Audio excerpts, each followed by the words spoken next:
You check your bank account, then you check theirs. They earn double what you do. New car, bigger apartment, more vacations. You assume they're winning. But the real answer is far stranger. In 10 years, the person earning half their salary could be twice as rich, not despite the smaller paycheck, because of what they did with it. Here's the part nobody tells you. Income is a flow of money. Wealth is what stays in the reservoir. Your salary is the tap. Your net worth is the tank. And a bigger tap means nothing if the drain is wide open. Meet Elena and Marcus. Elena earns 2,000 euros a month. Marcus earns 4,000. Same city, same age, completely different outcomes. Elena saves 400 euros every month, starting at 25. Marcus saves nothing. Not because he can't, because his spending always finds a way to match his income. This has a name. Economists call it lifestyle creep. Every raise gets absorbed instantly. Better clothes, pricier dinners, a car lease that eats half a paycheck. Marcus's savings rate sits at zero. He is living paycheck to paycheck, just at a higher altitude. Now run the math forward. Elena invests 400 euros a month for 20 years. Compound growth does the heavy lifting after that. Marcus starts saving at 45, if he starts at all. He's lost the one resource money can't buy back: time.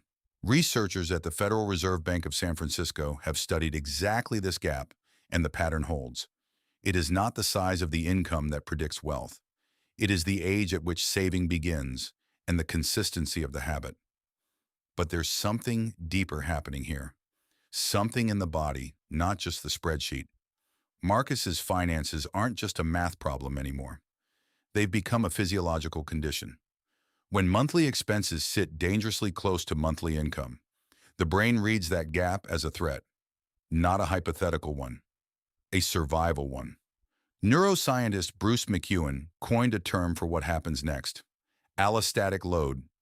It's the wear and tear chronic stress leaves on the body.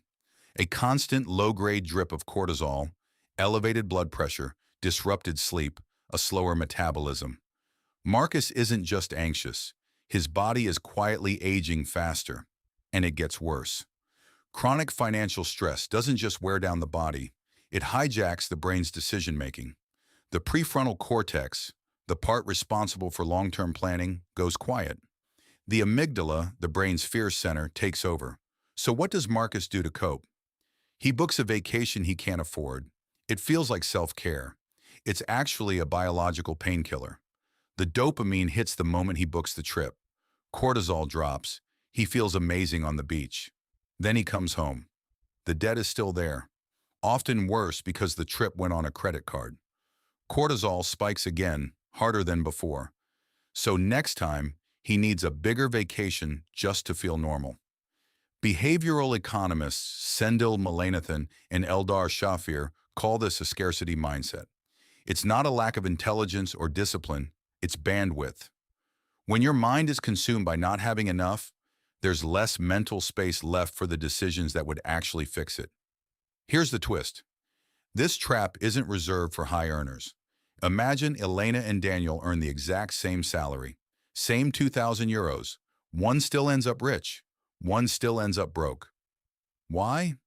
Because wealth was never really about the number on the paycheck. It's about what happens between the ears. Daniel falls into what you might call the keeping up tax. Comparing, competing, buying things to project a success he hasn't built yet. His savings rate drops to zero, just like Marcus's did. And when stress creeps in, he reaches for a drink, a sugary snack, something that dulls the feeling fast. Those coping habits become recurring costs.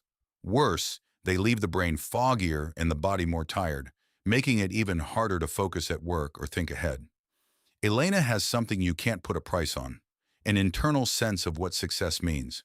She's not trying to impress a neighbor, so the gap between what she earns and what she spends stays wide open, and that gap is where wealth grows.